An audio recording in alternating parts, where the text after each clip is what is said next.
Welcome to the Celtic Way morning briefing live. Once again, you're stuck with Tony Haggerty, Haggerty10, and Sean Martin at Sean Martin TCW. As you can see, and if you're watching on YouTube, remember and hit the subscribe button, guys. How we all doing? Sean, how are you? Not bad, you? Long time no see. I'm all right, yes. Now, let's get straight into it. The boy Jota can play. He's been rewarded for that play. He's been awarded the Player of the Month. Well deserved, in your opinion, Sean? Aye, it's following on from him taking the top spot off Kyogo in our power rankings, wasn't it? One game back since then, and he was man of the match again. So aye, he's carried it on. I mean, he's barely had a bad game since he joined. He said you wouldn't even say a bad game, a couple of quieter games, but of the 14 that he's played, you'd say 12 have been of the highest quality. You cannot argue with that. He's also 12 direct goal contributions, but there's on top of that, there's the dribbling, there's the dancing feet, there's the Rabona crosses, there's about the 6 times he's hit the woodwork as well. the showboating. Yeah. I mean, there's a difference between showboating if you've not got an end product, Sean, but as you just pointed out a few stats there, that 12 goal contributions already. I mean, the Celtic fans are falling in love with him, aren't they? And they're climbing over themselves to say to Celtic to get a deal done in January, so it's in the Celtic fans' eyes, that would make sense. It's up to Celtic to see what they want to do, Aye, he was asked about it again, because I think he's been asked every time he's done an interview. What about your future? What about your future? But to be fair to him, he's playing it cool. He's saying he'd rather think about getting more sleep and stuff rather than future just now, which is fair enough. Especially with all the late nights delivering presents for that Christmas advert. Yes, indeed.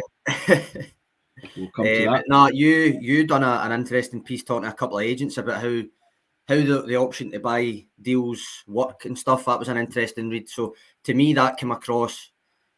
There's more than a few things to consider from Celtic and Jota's point of view, but it's a balancing act as to when you try and trigger it. If you're Celtic, do you do it right away to secure him, just in case like anyone else might turn his head, because he's playing well not just in Scotland but in Europe. And that's probably going to be the key as to if there's anybody else kind of sniffing about him. From Celtic's point of view, they've got the option to buy. That is their option to buy. It's not other clubs' option to buy. That's not the price for anyone else. So you kind of balance it up, whether do they do it now, secure him in case anybody else gets his head turned or anything like that, or wait until later in the season, more of a sample size, make sure he's totally settled, because he is just here 3-4 months, and crucially that he doesn't suffer a serious injury while he's with Celtic, that kind of thing. So it was interesting. Simon Thomas comes in and says, Simon, regular contributor, and says, Jota's absolute class, no doubt here. You and Boy Martin, another regular commenter, says, surely Jota's up for Player of the Month for November too. Have a chance. Michael Quinn comes in, morning guys, anyone else worried we're not going to get him signed? And Ewan comes in and says, sleep and lots of water. That's the Jota diet for success.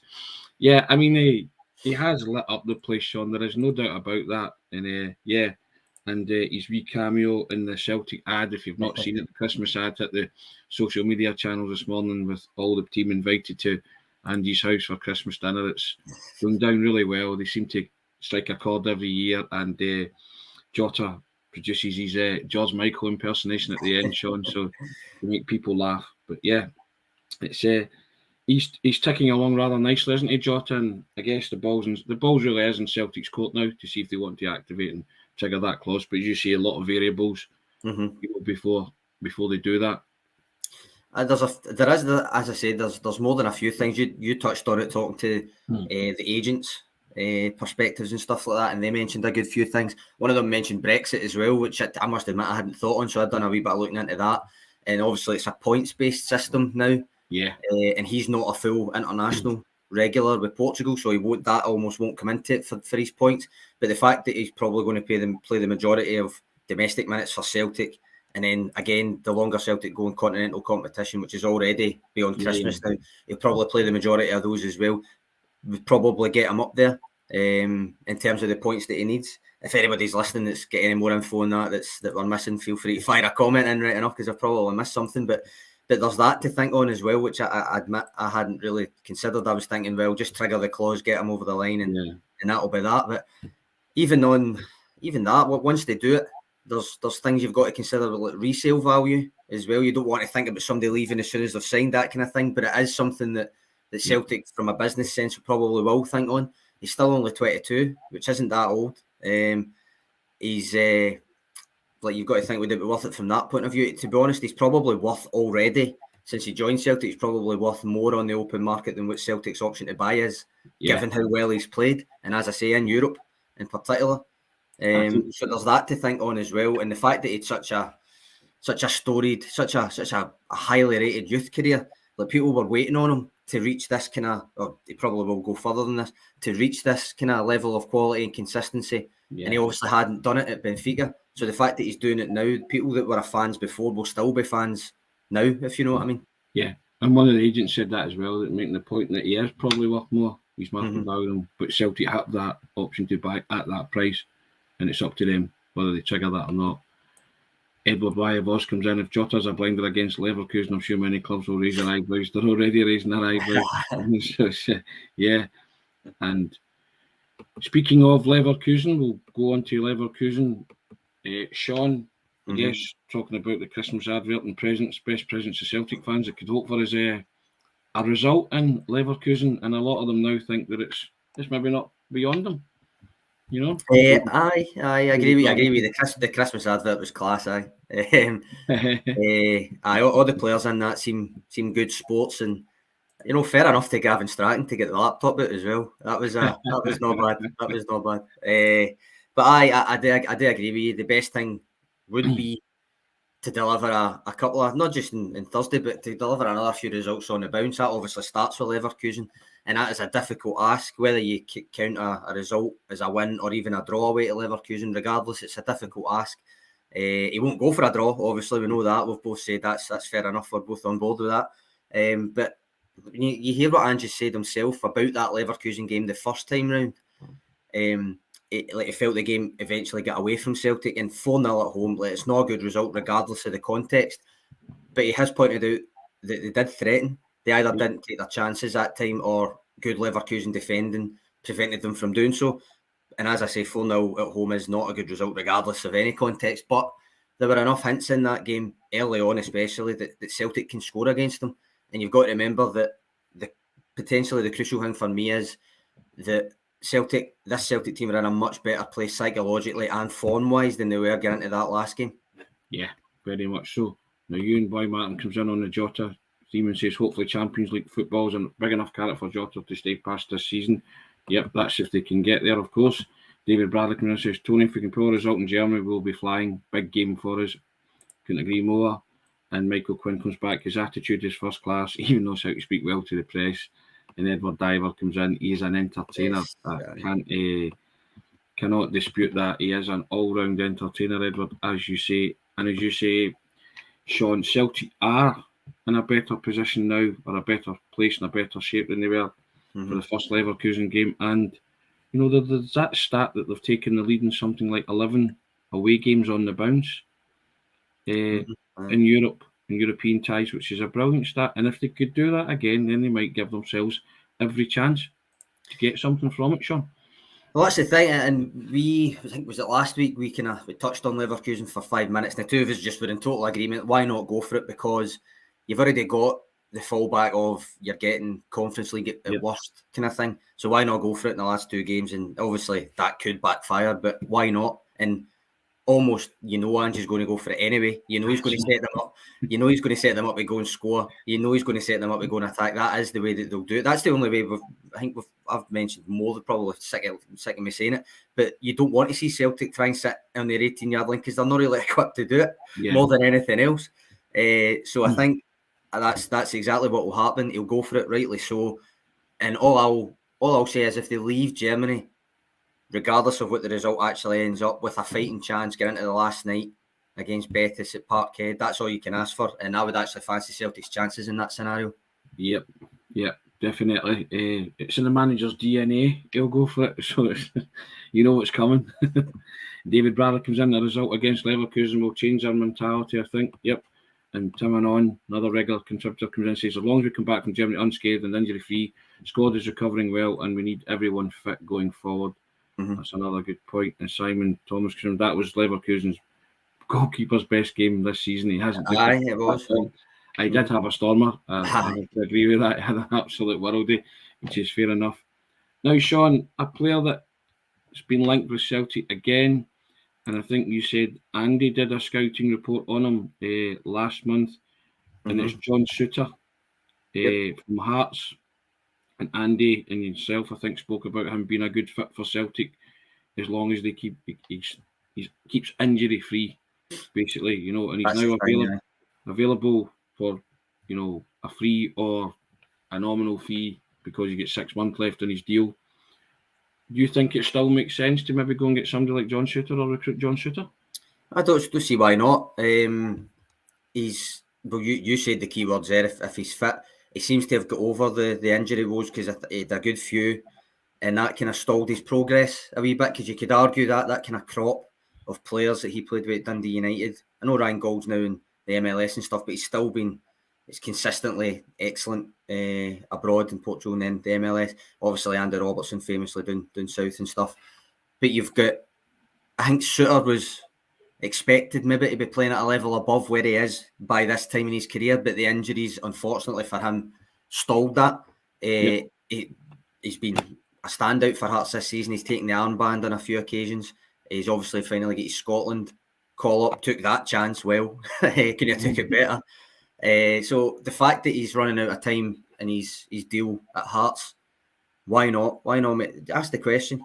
Yeah. I think he would suit Ange. I think he would suit the way that Celtic want to play from the back. He would also give Ange more options. I don't see why not. I don't really see any downside to it because it's cost effective. He's still at a good age. He knows the game over here. He's also capable of playing at a higher level, which Celtic would be. It would enhance his own prospects at international football. He knows a lot of the players already in the Celtic squad. So it makes sense to me if they ask the question.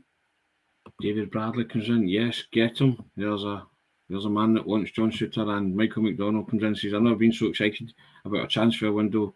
Goodness knows what Ange will pull out the hat this time. Roll on January. I think a lot of Chelsea supporters getting excited about the up and coming transfer window. And Simon Thomas comes in. John Souttar's worth a go, especially for minimal cost. Scottish international for free. It would be a great deal. Just touching on what you've said there, Sean, and I echo that. I think it would. You can picture John Souttar in that Celtic defence, can't you? You can actually see him there. And I think he's the kind of player, as you say, that would suit Ange and suit that style. The balls in Celtic's court if they want to go and pursue that. Now, Sean, every time Celtic get to a final and they don't play Rangers, we end up squabbling over tickets. Hibs were upset yesterday at their allocation of Wilson Picketts for the big one. 17,500, I think they got. They wanted a 50-50 split. What's your take on these things? Do you think clubs out with Celtic and Rangers should get a 50-50 split because it's a big day at Hampden and as many of their supporters will want to see it as well? Or do you think it's a fair split? Well, I think if you take the clubs out of it for a minute and just think theoretically, then it should theoretically be 50-50. However, I think you've seen in the past that other clubs don't necessarily sell enough to get a 50-50 split. But that said, if you go with the theory, start at 50-50 and then work backwards from that almost, and say that if you're not selling by this date, if you're clearly not going to sell enough, then it's going to the other club, and then the Celtic fans would get them anyway, if you know what I mean. I can see the other point of view as well, where you should almost be judged on the history. Don't just do it as if it's in a vacuum. You know they won't sell it, so why bother offering it, that kind of thing. But no, theoretically for me it would be 50-50 and then you work backwards from there. And I think ultimately it would probably end up round about what you're getting anyway. Another thing you've got to consider is that there's obviously got to be a buffer zone, so there's seats taken out right away there with the segregation stuff and then hospitality, corporate stuff, all that kind of thing as well. So it's not really like 50-50 of the whole stadium as it is. But no, I think theoretically it would be 50-50 and then work backwards from there, and you might end up with Celtic getting more anyway, to be honest. That's my thoughts as well. I always think that any supporter that wants to watch their team in a cup final should be given that opportunity to do that. You should go 50-50 and then give them a cut-off point for a date to sell the tickets. And if they don't, then they go to the other club. I think that would be a fair way to do it, wouldn't it? Mm-hmm. I think so. You see, Celtic would end up with probably the lion's share of them anyway. Mm-hmm. So I'm in agreement. I think any football fan who wants to watch their team in a cup final shouldn't be denied that chance.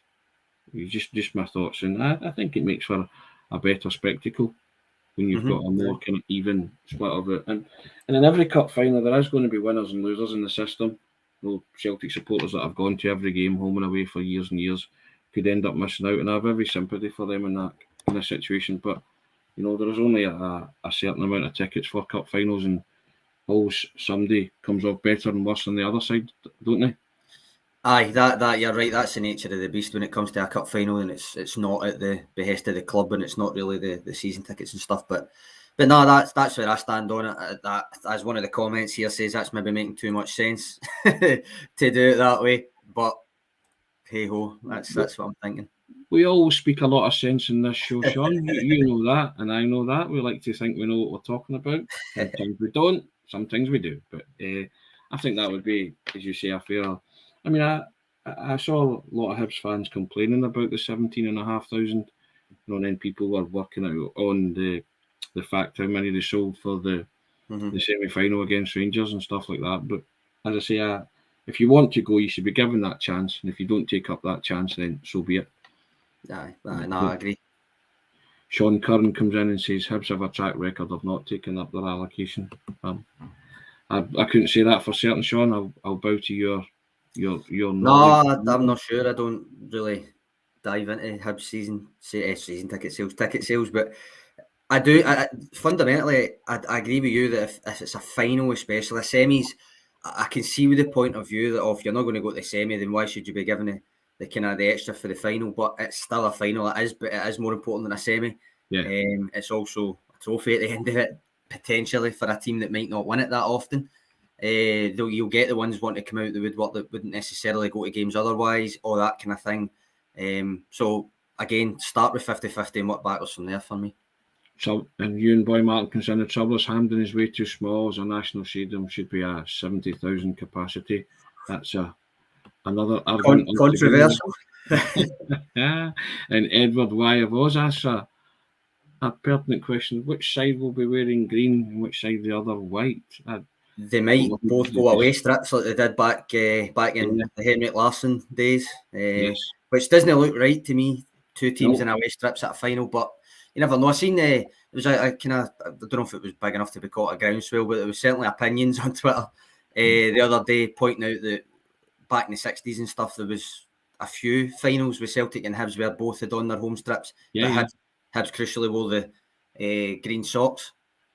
I don't think they'll do that. I don't think that will happen. I don't think they'll be allowed to do that. But no, two teams wearing away strips just doesn't look right to me a lot of the time. Yeah, me too, Sean. I'm a traditionalist. I like to see home strips in cup finals. And you and Boy Mark was back in person. I think Murrayfield's a better option with a 68,000 crowd. Well, that's again controversial.